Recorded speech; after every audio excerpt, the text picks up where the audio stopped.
Here we have the Wedge pillow right here. I'm gonna open it up, see what all comes in it. You're gonna get this with it.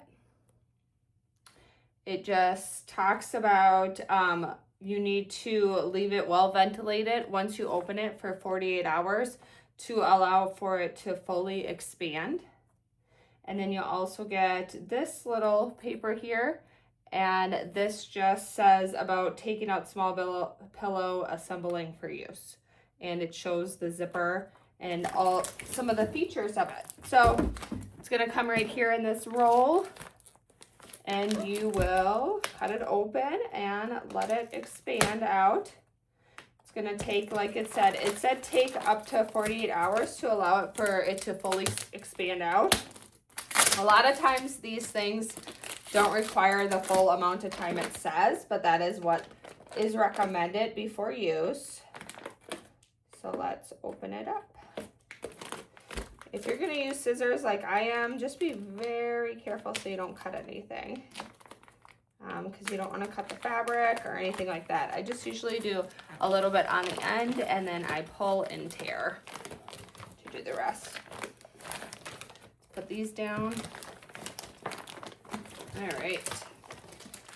It has a little bit of an odor, but it does say on this one, it does say it might have a light natural odor, and that is normal. It's not harmful or anything like that. It will just need some time to air out because it's been vacuum sealed or sealed in this bag. So here we go. First thing I notice is the non-slip backing with those little beady things all over that will help it so it doesn't slide around. There is a button spot right here at the top,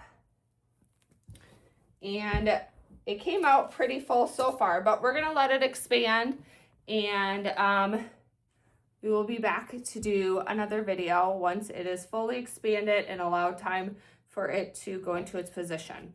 But real quick before we do go, here is another spot for the zipper. This is the zipper, and then the other spot for little button clip is right here.